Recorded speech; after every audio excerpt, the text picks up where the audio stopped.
Sejak pandemi COVID-19, istilah work from home atau bekerja dari rumah menjadi sangat populer. Banyak perusahaan, khususnya di sektor digital seperti startup, beradaptasi dengan membentuk tim virtual.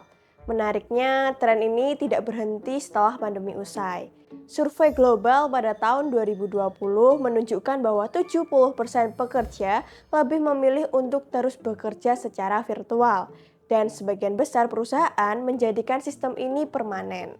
Namun, bekerja dalam tim virtual tentu berbeda dengan tim tradisional atau tatap muka langsung.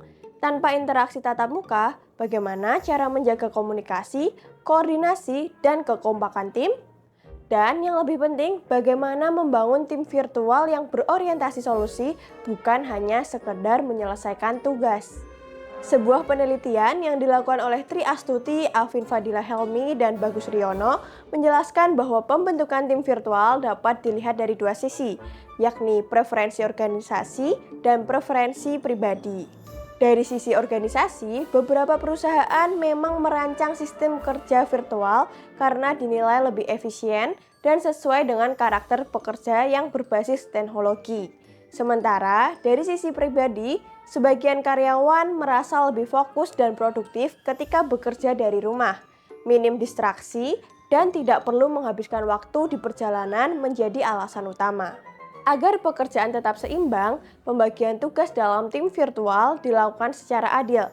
Salah satu caranya adalah menggunakan sistem tiket, di mana anggota tim dapat mengambil tugas dengan mempertimbangkan beban kerja, prioritas, dan pengalaman kerja karyawan. Selain itu, tim virtual sering dibagi menjadi kelompok kecil berdasarkan proyek tertentu, sehingga koordinasi tetap efektif melalui rapat harian singkat atau daily meeting. Selanjutnya, bagaimana tim virtual berinteraksi agar tetap kompak? Berbeda dengan kerja tatap muka, komunikasi dalam tim virtual sangat bergantung pada teknologi dan budaya yang dibangun. Salah satu budaya yang penting yang ditemukan dalam penelitian ini adalah update culture, yakni budaya saling memberi kabar. Setiap anggota tim diharapkan secara aktif melaporkan perkembangan pekerjaannya, kendala yang dihadapi, serta solusi yang mungkin diperlukan. Hal tersebut memungkinkan frekuensi rapat meningkat dari yang sebelumnya sebulan sekali menjadi mingguan, bahkan harian. Selanjutnya, adanya manajemen yang terbuka atau transparan di mana seluruh anggota tim dapat memantau progres pekerjaan satu sama lain. Hal ini dapat mempercepat alur komunikasi pada tim. Selain itu, terdapat budaya back-to-back atau saling backup antar anggota tim, di mana setiap anggota siap membantu rekan yang menghadapi kesulitan agar pekerjaan tetap berjalan lancar. Peneliti juga menemukan adanya kemampuan instant switching, yaitu kemampuan beradaptasi dan berpindah antar tugas secara cepat. Teknologi memungkinkan anggota tim untuk merespon pesan, menghadiri rapat, dan mengelola beberapa proyek sekaligus secara efisien. Lalu, apa dampak dari interaksi tim virtual? Budaya kerja yang terbangun dalam tim virtual menghasilkan dua dampak utama. Yang pertama, terbentuknya rasa memiliki terhadap tim atau sense of belonging.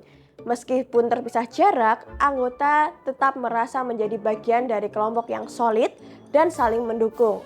Ketika menghadapi kendala, mereka tahu bahwa rekan kerja siap membantu.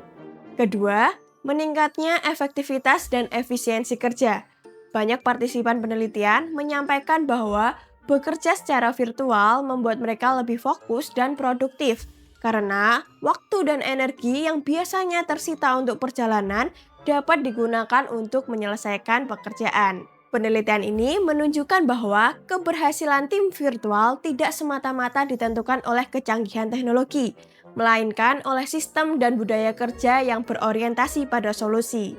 Hasil dari studi ini dapat digunakan sebagai gambaran awal bagi perusahaan yang ingin membentuk tim virtual dan menciptakan sistem manajemen tim virtual untuk mendukung pencapaian kinerja di perusahaan.